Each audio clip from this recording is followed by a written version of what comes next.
కథ పేరు ముఖం చూసిన వేళ. ఓ రాజుగారు అతి కోపి, అహంకారం కలవాడు. ముందు వెనుకలు ఆలోచించకుండానే ఎంత పని అయినా చేసేవాడు.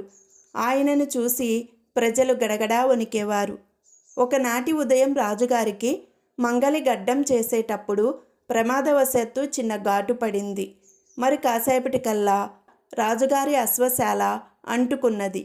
రాజుగారి ఉత్తమాశ్వం చచ్చిపోయింది. జాము పొద్దెక్కే లోపుగా ఇంకొక దుర్వార్త వచ్చింది. రాజుగారి పడవలలో ఒకటి సముద్రంలో మునిగిపోయిందట.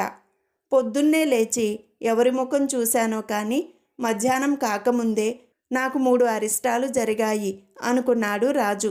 ఆలోచించగా ఆ ఉదయం తాను మొదట చూసిన ముఖం చాకలివాడిదని రాజుకు గుర్తొచ్చింది. తెల్లవారుజామున చీకటి ఉండగానే రాజుగారు షికారుకు పోతుంటే చాకలి ఎదురై దన్నం దొరా అన్నాడు. ఆ దుర్మార్గుడి మొహం చూడబట్టే ఇన్ని దుస్సంఘటనలు జరిగాయి.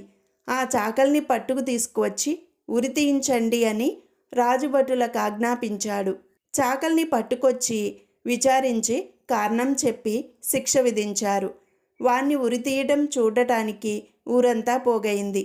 ఆఖరి క్షణంలో చాకలి రాజుగారికి ఒక విజ్ఞాపన చేసుకుంటానన్నాడు. ఏమిటి నీ విజ్ఞాపన అన్నాడు రాజు. తెల్లవారి లేచి తమరు నా ముఖం చూశారు. తమరికి గడ్డం ఘాటయ్యింది, గుర్రం చచ్చింది, పడవ మునిగింది. మరి తెల్లారి లేచి నేను తమ ముఖమే చూశాను.